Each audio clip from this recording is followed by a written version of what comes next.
Hello class. Welcome to the third session of banking awareness series. एक हमारी चल रही है जिसके अंदर हम सारे एक्सपेक्टेड क्वेश्चंस को डिस्कस करते हैं या फिर हम प्रीवियस ईयर जो ऑलरेडी आ रखे हैं उन क्वेश्चंस को भी डिस्कस करते हैं। चलिए, ये हमारा थर्ड लेक्चर है इसका। मेक श्योर आपने पहली दो वीडियोस भी देखी हो एंड आगे की इन फ्यूचर जो वीडियोस अपलोड होंगी आप वो भी जरूर देखिएगा। Thank you so much. Let's start with the session. So the first question here is, it has been asked 2 to 3 times in the examination, what is the full form of NEFT? ये ऐसी चीज है जो banking structure के लिए, banking question के लिए, banking पूरी की पूरी स्ट्रीम के लिए बहुत ज्यादा इंपॉर्टेंट है एनईएफटी। ठीक है, ये डेली बेसिस पे भी बहुत सारी इससे रिलेटेड ट्रांजेक्शन्स होती हैं। तो what is the full form of NEFT? It is national electronics. तो it is national electronic funds transfer. अब फॉर इंस्टेंस अगर आप पे क्वेश्चन ये वाला आ जाता है, what is the full form of NEFT NEFT, तो इसके फुल फॉर्म्स अब आपको मैं बताती हूँ कैसे इंटर रिलेटेड होंगी, जस्ट टू कंफ्यूज यू। जैसे हो सकता है नेशनल इलेक्ट्रॉनिक फंड्स, टी की जगह ट्रांसफर की जगह ट्रांसमिशन आ सकता है, ट्रांजेक्शन आ सकता है। और जैसे यहाँ पे एनईएफटी है तो यहाँ पे आ सकता है नॉर्थ ईस्ट फंड ट्रांसफर। तो ऐसा कंफ्यूजिंग यहाँ पे क्वेश्चंस हमारे रहते हैं। अब कुछ एक चीज पढ़ लेते हैं नेशनल इलेक्ट्रॉनिक फंड्स ट्रांसफर के बारे में कि ये होता क्या है। ये basically electronic fund transfer system है which has been maintained by RBI. RBI के बारे में हम फर्स्ट और सेकंड लेक्चर में डिस्कस कर चुके हैं। मेक श्योर आपको चेक कर लें एक बार। उसके बाद जो सेकंड क्वेश्चन रहेगा हमारा, CBLO is a money market instrument, money market instrument that represents, जो कि क्या रिप्रेजेंट करता है, an obligation between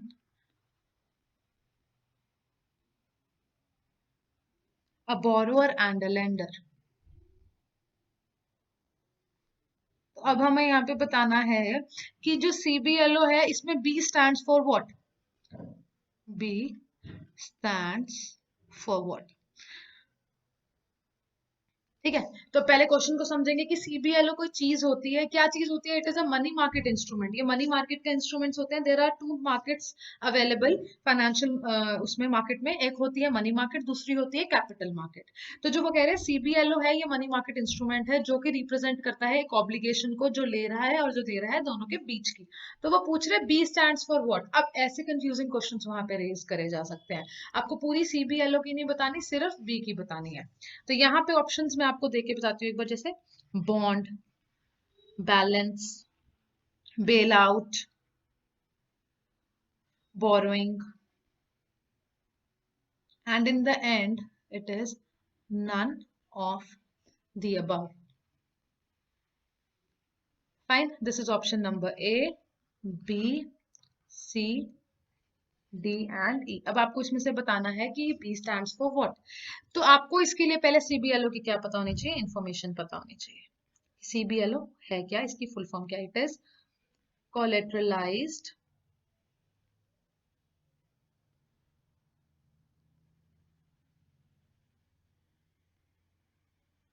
collateralized borrowings and lending obligation। तो यहाँ पे हमने पढ़ लिया सीबीएलओ के बारे में। Now the main point which arises here is कि सीबीएलओ के अंदर अब बी किस लिए क्या शो करता है हमें। तो यहाँ पे हमें पता चल गया कि ये क्या शो करता है। ये हमें शो करता है ऑप्शन नंबर डी को। ठीक है, अब हम कुछ एक इंफॉर्मेशन पढ़ेंगे सीबीएलओ के बारे में। बेसिकली ये किनकी नीड्स को पूरा करता है? बैंक्स की नीड को, फाइनेंशियल इंस्टीट्यूशंस की नीड्स को, एनबीएफसीज को। अब इसके लिए आपको पता होना चाहिए एनबीएफसीज क्या होते हैं।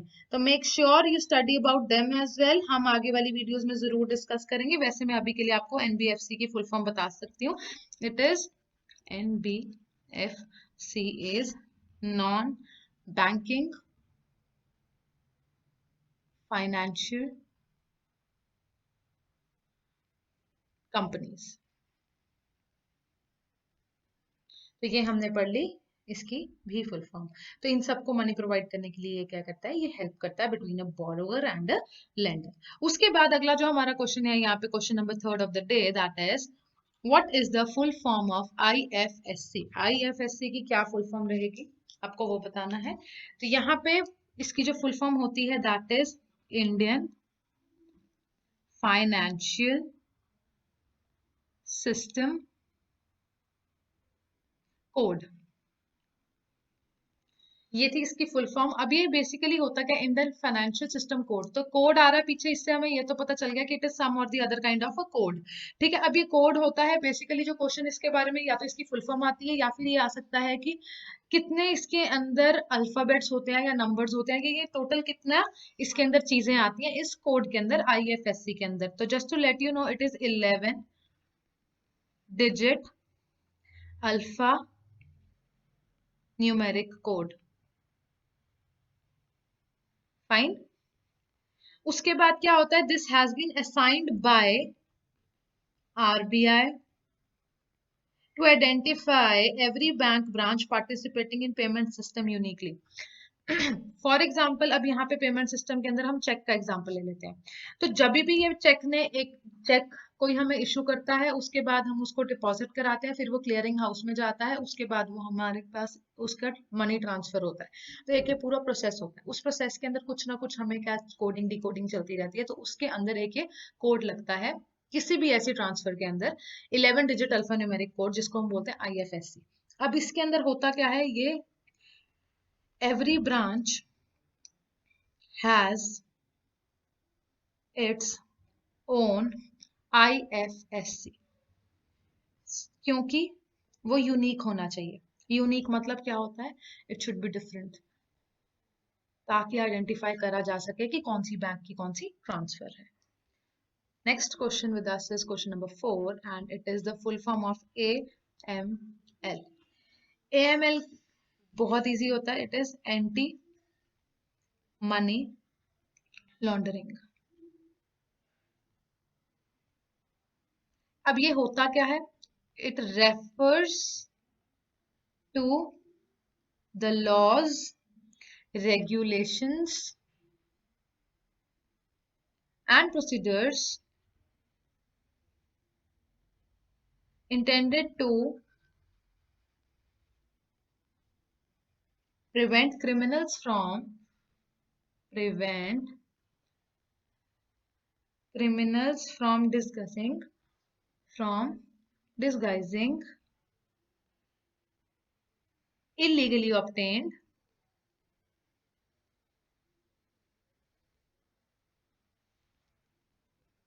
funds as legitimate income। अब आपको यहाँ पे समझना है कि इसका मतलब क्या है। ये जो मैंने 3 सेंटेंसेस लिखे हैं, ये किस चीज को रेफर कर रहे हैं, एक्चुअल इनका मीनिंग होता क्या है।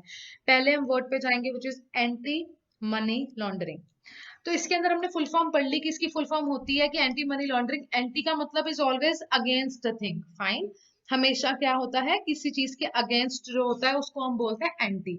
वो कह रहे हैं मनी लॉन्ड्रिंग। मनी लॉन्ड्रिंग क्या होता है, इसके लिए अब हमें ये चीज का पता होना चाहिए। तो मनी लॉन्ड्रिंग की डेफिनेशन में you have to tell the full form of KYC. अब ये सबसे ज्यादा कॉमन है। केवाईसी जब भी हम अपना बैंक में अकाउंट खुलवाने जाते हैं तो ये फॉर्म हमें जरूर फिल करना पड़ता है। अब ये कंपल्शन हो चुकी है, it is know your customer. अब इसके अंदर है क्या, मैंने आपको बताया ये मैंडेटरी है process of identifying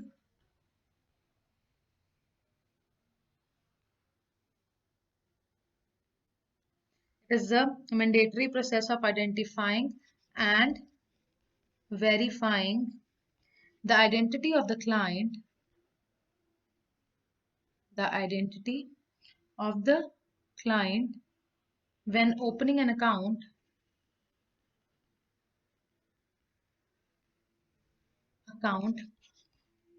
and periodically over time।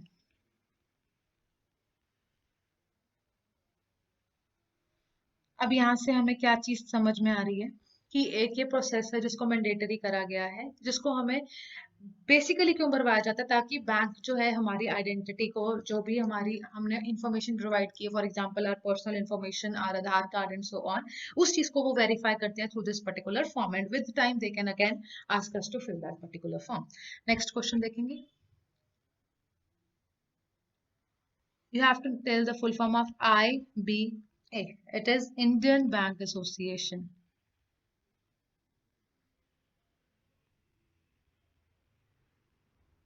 अब इसके अंदर होता क्या है, इसकी फॉर्मेशन, ये बहुत इंपॉर्टेंट है, इसकी फॉर्मेशन जो हुई थी it was on 26 September 1946।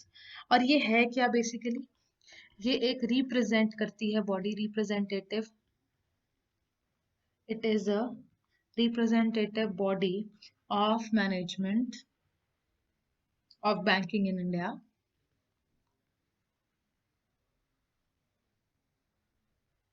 operating in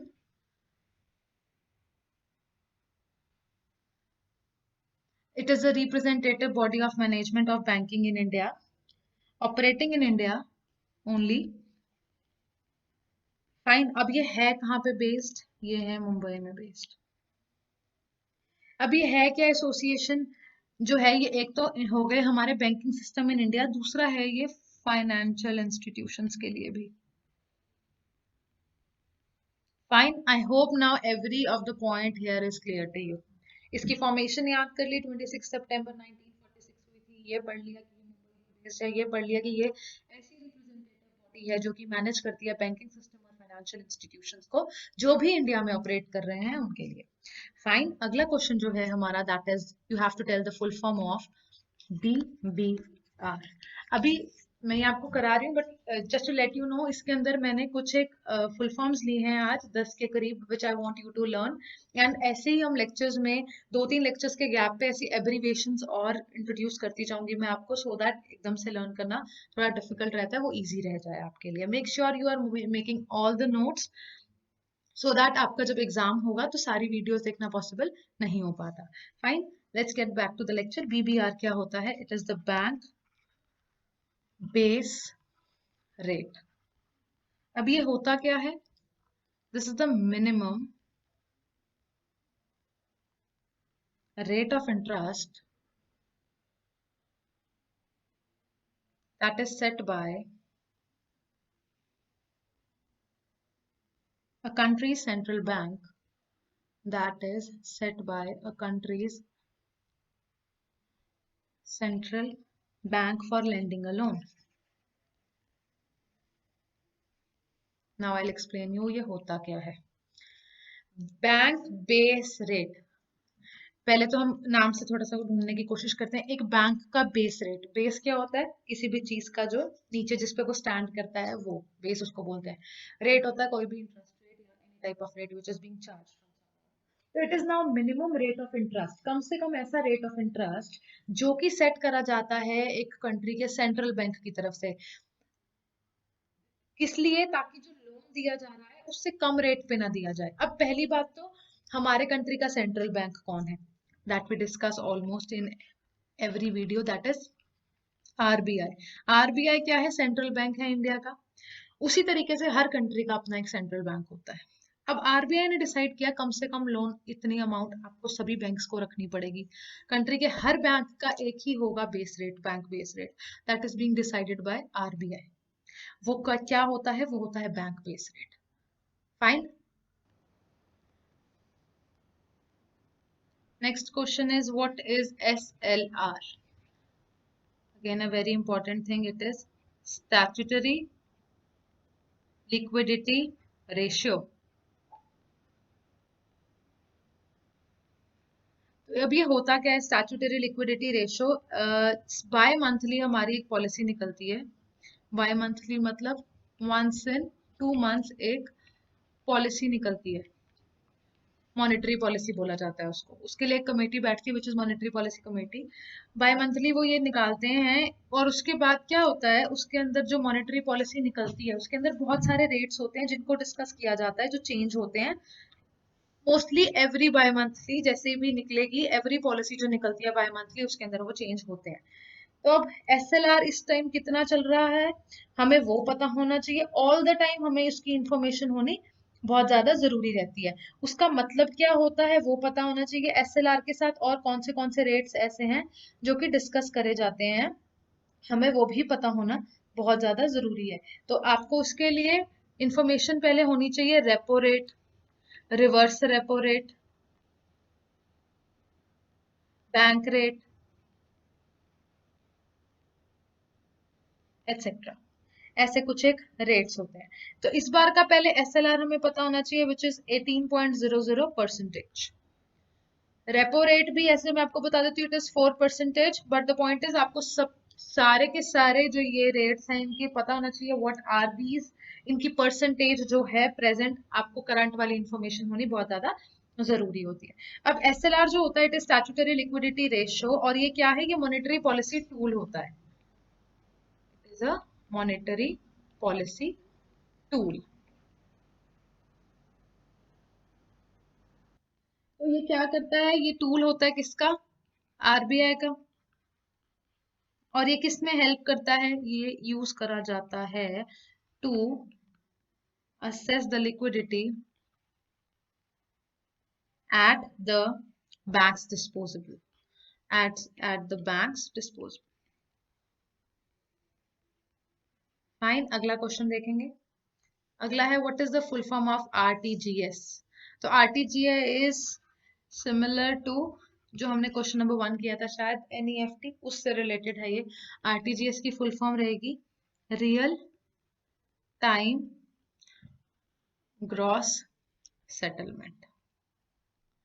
अब यहाँ पे मैं आपको नो डाउट करा रही हूँ फुल फॉर्म्स एब्रीवेशंस की हेल्प से, बहुत सारा कुछ समझा रही हूँ, बट फिर भी अगर you have to know each and every point, हर चीज का आपको एक एक पॉइंट पता होना चाहिए, बिकॉज क्वेश्चन जो होता है वो कभी भी स्ट्रेट फॉर्म में नहीं आता, वो हमेशा मोल्डेड फॉर्म में आता है। फाइन, तो इसलिए बैंकिंग, पंजाब कोऑपरेटिव बैंक हो, एसबीआई क्लैरिकल हो, या फिर आगे आईबीपीएस आने, उसके लिए बहुत ज्यादा इंपॉर्टेंट रोल प्ले करता है। Make sure you go through each and every concept very very clearly. Fine, चलिए स्टार्ट करते हैं। रियल टाइम ग्रॉस सेटलमेंट क्या है, इसकी फुल फॉर्म है। अब ये बेसिकली होता क्या है, ये एक फंड्स ट्रांसफर सिस्टम है that allows for the instant transfer of money और सिक्योरिटीज, बट मोस्टली मनी। क्या मतलब है इसका, जो रियल टाइम ग्रॉस सेटलमेंट होती है ये वो फंड सिस्टम होता है जिसके अंदर क्या किया जाता है कि इंस्टेंट मनी ट्रांसफर किया जाता है, and they are telling us कि सिक्योरिटीज भी हो जाती है, बट डेली बेसिस पे अगर हम देखेंगे तो it is money that gets transfer all the time. Next question with us is what is the full form of NPV. NPV की फुल फॉर्म होती है नेट प्रेजेंट वैल्यू। अब ये नेट प्रेजेंट वैल्यू बेसिकली होता क्या है, it is the difference between the present value, it is the difference between the present value of cash inflows and the present value of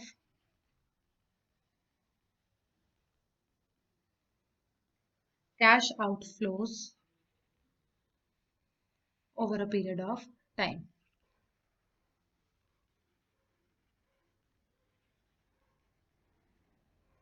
So this is what net present value is। with this हमने सारी की सारी abbreviations clear कर ली हैं, discuss कर ली हैं। बाकी आने वाली वीडियोस में हम ऐसे ही एब्रीवेशंस को और डिस्कस कर लिया करेंगे। अभी हम कुछ एक टॉपिक्स और हैं जो डिस्कस करेंगे। फाइन, चलिए let us start. Question number 11 रहेगा, who issues priority sector lending guidelines in India।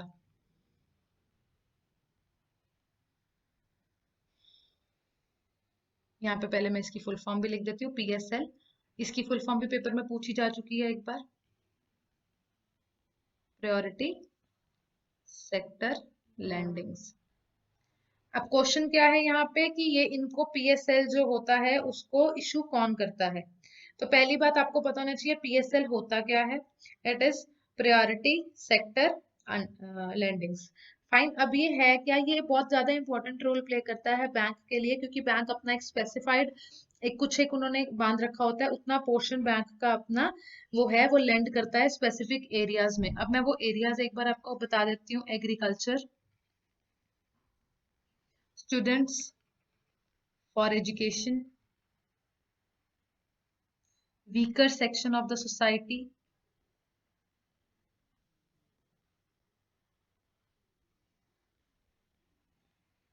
या फिर लोअर इनकम ग्रुप। ठीक है, तो ये जो होता है ये होता है प्रायोरिटी सेक्टर लैंडिंग्स। बैंक ने कुछ एक इन एरियाज के अलावा, इनके अलावा दो तीन एरियाज और भी होते हैं, तो बीट एटसेट्रा है, तो उसके लिए सरकार ने कुछ बैंक्स ने क्या किया होता है, कुछ एक अमाउंट को अलग कर दिया गया होता है just to help these people. अब यहाँ पे पूछ रहे हैं कि ये इशू कौन करता है, इनकी जो गाइडलाइंस है। तो टाइम टू टाइम क्या होता है, कुछ नंबर ऑफ गाइडलाइंस आती हैं, इंस्ट्रक्शंस आती हैं बैंक्स को, कि उनको यहाँ पे इनका ये परसेंटेज इंक्रीज करना है या डिक्रीज करना है, कुछ न्यू इंट्रोड्यूस करना है। तो वो करता कौन है, RBI. As we all know RBI is the governing body. Fine. अगला क्वेश्चन जो है वो पीएसएल से ही रिलेटेड है अगेन। तो क्या है क्वेश्चन, एक बार वो देख लेते हैं। The PSL certificates, I'll be explaining you कि ये सर्टिफिकेट्स क्या होते हैं। Can be traded using, can be traded using what, using the RBI's dash. तो ये आ जाएगा ई कुबेर प्लेटफॉर्म। क्या मतलब है कि जो पीएसएल के सर्टिफिकेट्स होते हैं वो ट्रेड करे जाते हैं through what thing, through E Kuber platform. अब ये क्या है, आरबीआई ने एक प्लेटफॉर्म लॉन्च किया था just to enable the trading in the PSL certificates through its core banking solution. अब कोर बैंकिंग सोल्यूशन आरबीआई ने कौन सा इंट्रोड्यूस किया था पीएसएल सर्टिफिकेट्स के लिए, दैट इज ई कुबेर। अब ये दो जगह से आपका जो है यहाँ पे क्लियर हो जाएगा कि ये करंट अफेयर्स का भी पार्ट है और ये स्टैटिक का भी पार्ट आ जाएगा आपका। अब ये पीएसएल होता क्या है, ये एक टूल है, एक सर्टिफिकेट है जो बनाया गया है प्रमोट करने के लिए जो भी एडवांटेजेस हैं बैंक्स के अंदर, ताकि वो जो अपने ये प्रायोरिटी सेक्टर लैंडिंग्स की ऑब्लिगेशंस हैं इन इंडिया उनको पूरा कर पाए। फाइन। अगला क्वेश्चन अब हम देखेंगे, हाउ मेनी टाइप्स ऑफ, यहीं पे ही हम डिस्कस कर लेते हैं बिकॉज हमने यहाँ पे डिस्कस कर लिया है पीएसएल सर्टिफिकेट। तो अब यहाँ पे इसका एक और क्वेश्चन बन रहा है, एक क्वेश्चन तो ये था। उसके बाद वो पूछ रहे हैं कि how many types of PSL can be issued by a bank. तो कितने टाइप्स हो सकते हैं, 4। ये बहुत इंपॉर्टेंट है, ये भी क्वेश्चन में आ रखा है। तो फर्स्ट कौन सा होता है, banks can issue 4 types of PSLs including 3 sub sector of, including 3 सब सेक्टर्स पीएसएल। अब ये क्या है इसके अंदर, एग्रीकल्चर आ जाएगा, तो ये फर्स्ट आ जाएगा। सेकंड है स्मॉल एंड मार्जिनल फार्मर्स। उसके बाद थर्ड आ जाएगा माइक्रो एंटरप्राइजेस। और एंड में क्या आ जाएगा, ये देखो, ये 1 इसके लिए हो गया था, 2 इसके लिए हो गया था, 3 इसके लिए हो गया था। अब ये स्मॉल एंड मार्जिनल फार्मर्स आएगा यहाँ पे। एंड जो फोर्थ है वो है सबसे सिंपल पीएसएलसी फॉर जनरल। अगला क्वेश्चन देखेंगे, the price of PSLs, the price of PSLC will be determined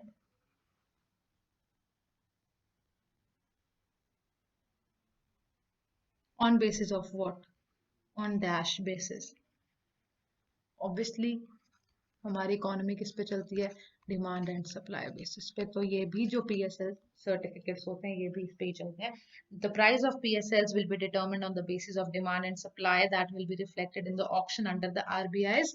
again क्या है, e Kuber is very very important. E Kuber trading platform बोल देंगे इसको। फाइन। विद दिस हम इस लेक्चर को वाइंड अप करते हैं। See you in tomorrow's lecture. Make sure आप पहले वाली वीडियोस भी देख लें, and if you have any sort of doubt और एनीथिंग आप कमेंट सेक्शन पे बता सकते हैं। Thank you for watching the video.